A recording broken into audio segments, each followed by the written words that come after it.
आज का जो विषय हमारा है, क्योंकि शंकाएं बहुत सारी होती है और मुझे अच्छा लगता है यदि मैं अपने प्रवचन उस शंका के साथ करूं। तो शंका यह है कि जब हम ध्यान में होते हैं ईश्वर के, तो उस समय हमें किस स्थिति को प्राप्त होना है, क्योंकि एक विचारों का, मन का जो प्रवाह है, ये सतत हमारे अंदर चलता रहता है। कई बार आप इस बात को भी अनुभव करते होंगे, जैसे आप कोई वीडियो प्रवचन की सुन रहे हैं और वहीं बैठे बैठे सुन रहे हैं, लेकिन बीच में यदि मन के अंदर कोई और विचार आता है दूसरा, तो आपको उस वीडियो के शब्द आपको सुनाई नहीं देते। कान खुले हुए हैं, सारी स्थिति यथावत है, लेकिन मन का एकाग्र न होना, मन का उस इच्छित विषय के ऊपर स्थिर न होने के कारण ये जो मन जो है वो भटक जाता है और हम जिसे प्राप्त कर रहे थे उससे हम दूर हो जाते हैं। दैनिक साधना के अंदर, प्रार्थना के अंदर आपके लिए जो चिंतन है, आपके लिए जो विषय है, वो क्या है कि अपने मन को निर्विषय करना है। निर्विषय से तात्पर्य क्या है कि परमपिता परमात्मा के अतिरिक्त और भी कोई चिंतन आपके मन के अंदर उस समय नहीं होना चाहिए। वो निर्विषय है। अब परमात्मा का जो चिंतन करना है हमें, वो हमें किस स्वरूप में करना चाहिए। कोई कहते हैं इसका कर लो, कोई कहते हैं उसका कर लो, कोई कहता है उसका कर लो, लेकिन ओंकार के अंदर परमात्मा का जो ध्यान करना है हमें, वो ओम के अंदर करना है। ओंकार के अंदर जो ओ 3 की संख्या म है और जिसका हम उच्चारण करते हैं ओ,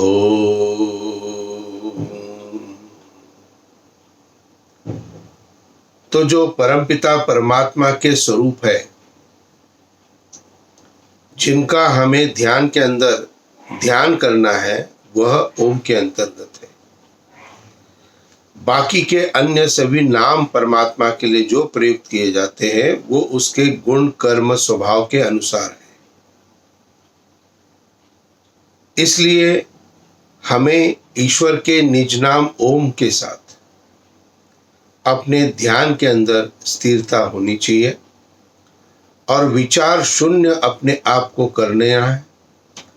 कई बार ऐसा हो जाता है कि जब भी आप दैनिक प्रार्थना में बैठते हो, थोड़े समय के बाद में कुछ और विचार, कुछ और चिंतन मन में प्रारंभ हो जाता है, और इस प्रक्रिया को मैं बहुत स्वाभाविक मानता हूँ। ये आपकी कमी नहीं है, ये स्वाभाविक सबके लिए हो सकता है। लेकिन उत्तमता उसमें है जब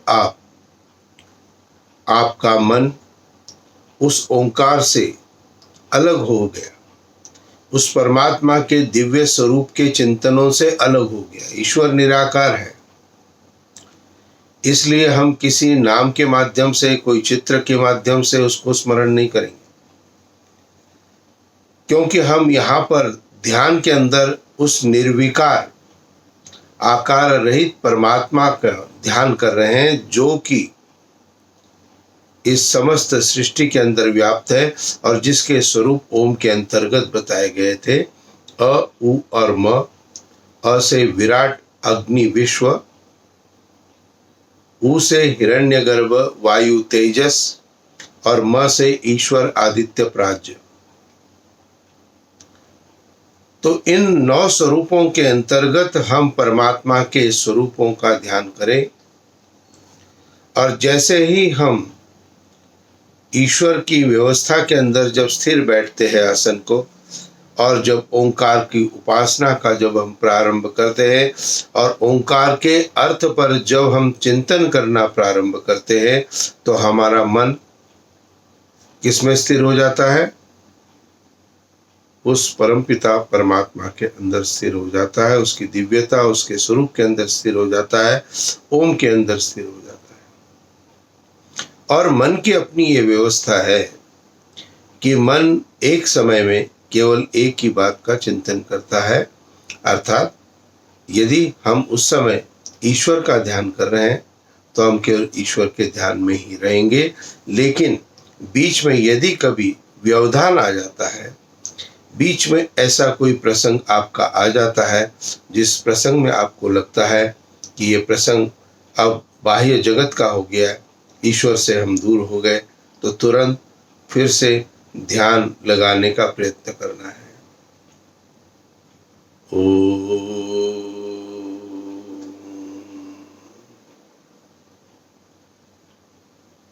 ओम को बोल दिया एक बार फिर से और उस ओम के उस दिव्यता के स्वरूप को फिर से ध्यान करना प्रारंभ कर दिया। तो महर्षि पतंजलि ने अष्टांग योग के जो साधन हमें बताए हैं, उसी साधन के अंतर्गत 7वां जो स्टेप है वो है ध्यान। यम, नियम, आसन, प्राणायाम, प्रत्याहार, धारणा, ध्यान और समाधि। अब ध्यान के अंदर क्या करना है? केवल ईश्वर का चिंतन, ओंकार का चिंतन, और उसके अतिरिक्त और कोई चिंतन नहीं होना चाहिए।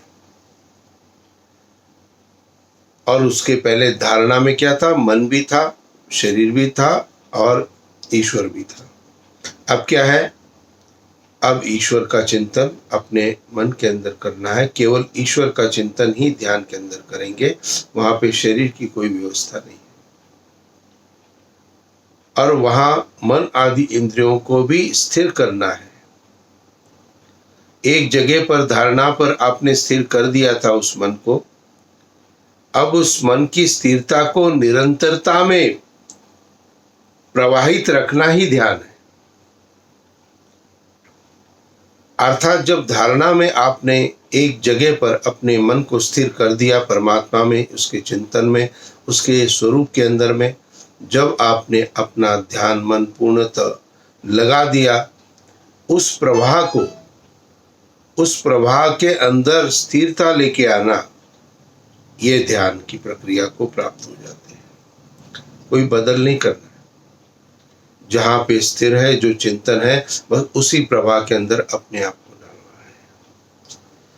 और जब आप अपने अभ्यास के साथ इसको और अधिक समय के अंतराल को बढ़ाते जाते हो, अर्थात प्रथम हो सकता है 1 मिनट ही ध्यान लगे, लेकिन जब आप नित्य प्रति अभ्यास करते जाओगे, अपनी दैनिक प्रार्थना के बाद में जो भी आप करते हो, उससे पूर्व या उसके बाद में आप केवल मात्र ओंकार के जप के द्वारा एक बार वाणी से ओम को बोलिए और फिर ओंकार के उन स्वरूपों को अपने मन के अंदर में चिंतन को लेके आए और उस चिंतन को सतत रखना है। तो ये ध्यान की स्थिति होगी। तो धारणा के बाद ध्यान आ गया। कैसे? उसको कंटिन्यूअस रखने से। किसको? धारणा को। और धारणा में मन को एक जगह स्थिर किया था, तो उसको कंटिन्यूअस रखने से धारणा प्राप्त हो गई। और धारणा के बाद में जब धारणा की निरंतरता को प्राप्त हो जाती है तो क्या हो जाता है? समाधि।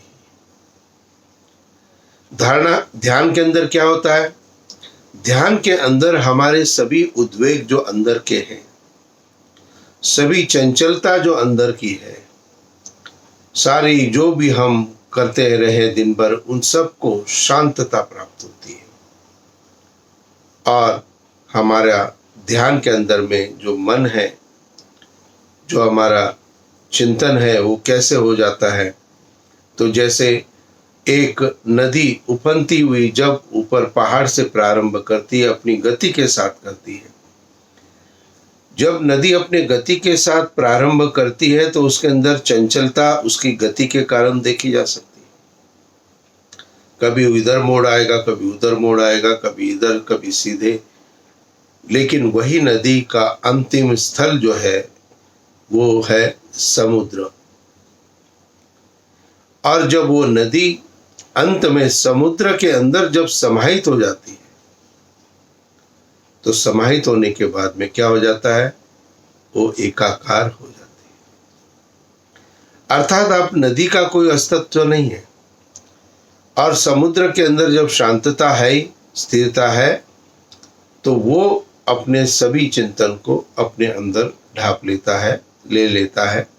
ठीक इसी प्रकार से हमारा मन जो भिन्न भिन्न विषयों के ऊपर, भिन्न भिन्न बातों के ऊपर, जिन भिन्न कार्य पद्धति के अंदर प्रभावित हो रहा था, उस मन को हमने परमात्मा में स्थिर करते हुए उसके अंदर एक शांतता की एक धारा प्रवाहित कर दी। कब? जब हमने ध्यान किया तब। जैसे नदी जलाशय में प्रवेश करके शांत हो जाती है, वैसे ही मैंने उस ओंकार के अंदर अपने ध्यान मन को लगा करके मैं शांत हो गया।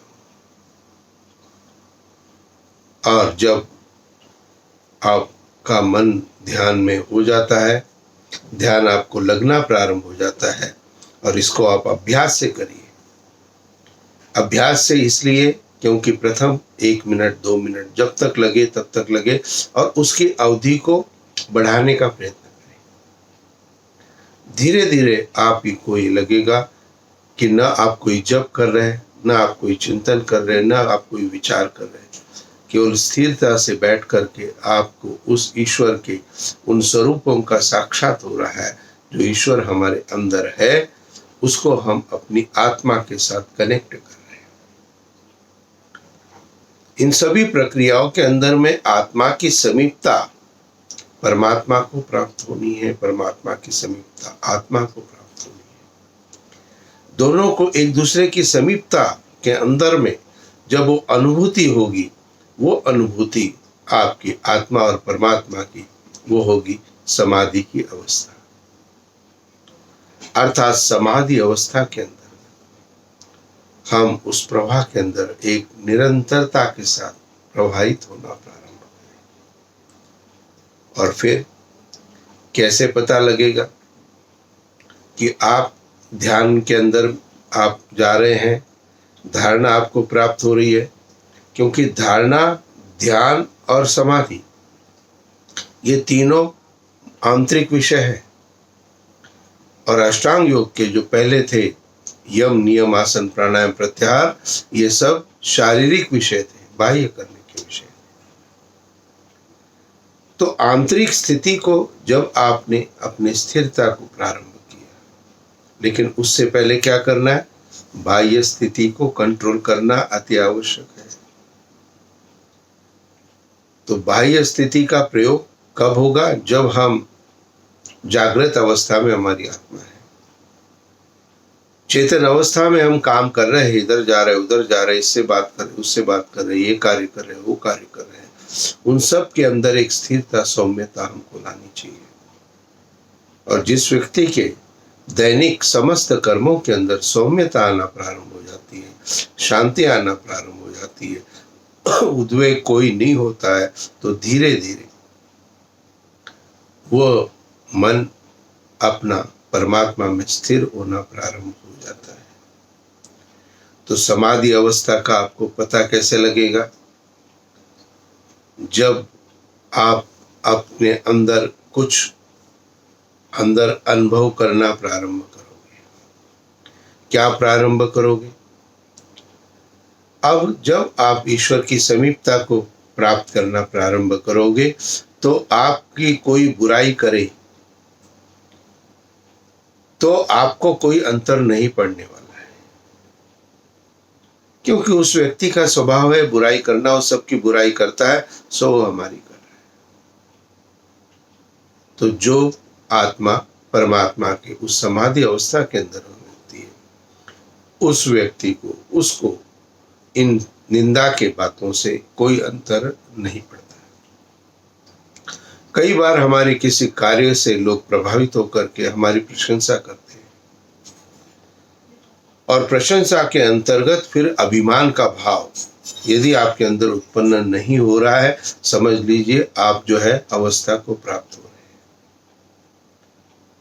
अर्थात निंदा में कोई अंतर नहीं होगा, और कोई भी आपकी प्रशंसा करे तो आपके अंदर अभिमान या अहंकार नहीं आएगा। वही स्थिति जो आज से 5 साल पहले थी वही आज भी है, और वही स्थिति आगे भी रहेगी। कोई अंतर नहीं आएगा, न पहनने में, न रहने में, न करने में, न दिखावे में।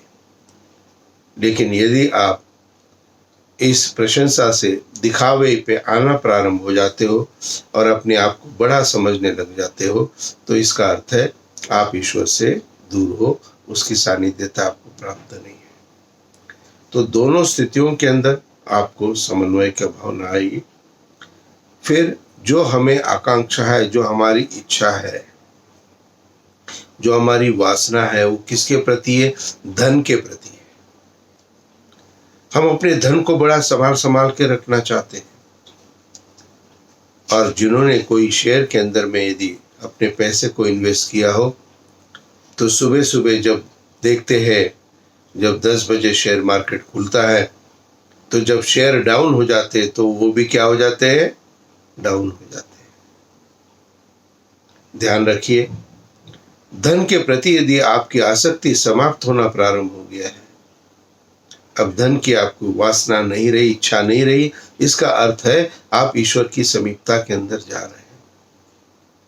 धन को संरक्षित रखना है, धन की सुरक्षा करनी है, धन को व्यवस्थित करना है, यह आपका धर्म है। लेकिन उसके प्रति वासना को नहीं रखना है।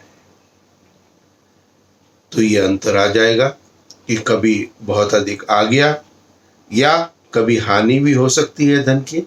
तो कोई अंतर, कोई चीज महंगी थी, टूट गई, खराब हो गई, किसी के परिवार के सदस्य की गलती हो गई, कोई बात नहीं, कोई चिंता की बात नहीं, होता रहता है। कई बार कोई जानबूझ के तो नहीं करता है।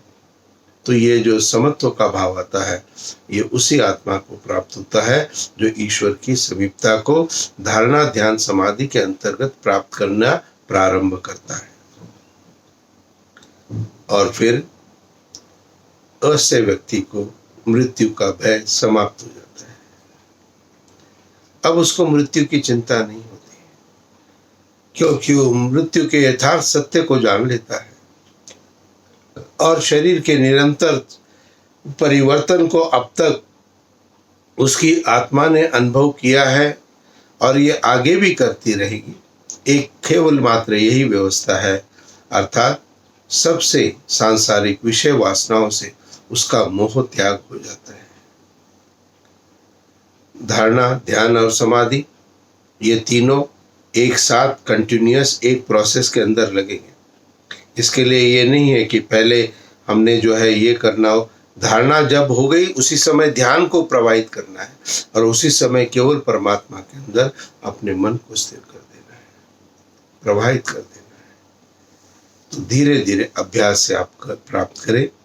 और जो कोई भी विषय यदि कहते हैं निर्विषय करना है, तो वहाँ पर आपको जो चिंतन करना है, जो विचार करना है, वो ओंकार का ही करना है, ओंकार के अतिरिक्त किसी का नहीं।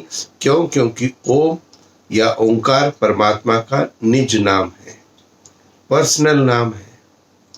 तो उसको अपने पर्सनल नाम से आप आह्वान करने का प्रयत्न करें। तो ध्यान की अवस्था में जो हमारा चिंतन होगा वो ओम के ऊपर हमें स्थिर करना है। धारणा के अंतर्गत मन को एक जगह पे स्थिर करना है, और वो जगह कौन सी? नाभि, कंठ, जिह्वा के अग्रभाग, नासिका के अग्रभाग या मस्तिष्क के मध्य भाग। तो धारणा, ध्यान और समाधि के अंतर्गत हमें विचारों को पूर्णतः हम दूर हो जाते हैं, विषयों से हम दूर हो जाते हैं और केवल मात्र ओंकार के अंतर्गत हमारा स्थिरता होनी प्रारंभ हो जाती है। तो ये मैंने थोड़ा चिंतन आपको दिया कि आपको किस प्रकार से ध्यान करना है और किस प्रकार से आपको विचारों को अपने परमात्मा में समाहित करना है। तो इस बात को जरूर ध्यान रखें। आपके लिए ईश्वर से प्रार्थना करता हूँ कि आप सभी का स्वास्थ्य उत्तम रहे, और जो ये वेद ज्ञान, जो चिंतन इस वीडियो के माध्यम से प्रवाहित हो रहा है, मेरी जितनी सामर्थ्य है मैं पूर्ण प्रयत्न कर रहा हूँ। आशा करता हूँ आप इसके अंदर और अधिक से अधिक सब्सक्राइब्स को जोड़ने का प्रयत्न करेंगे। तो ईश्वर से प्रार्थना करते हुए अपनी वाणी को विराम करता हूँ। ओम शांति शांति शांति।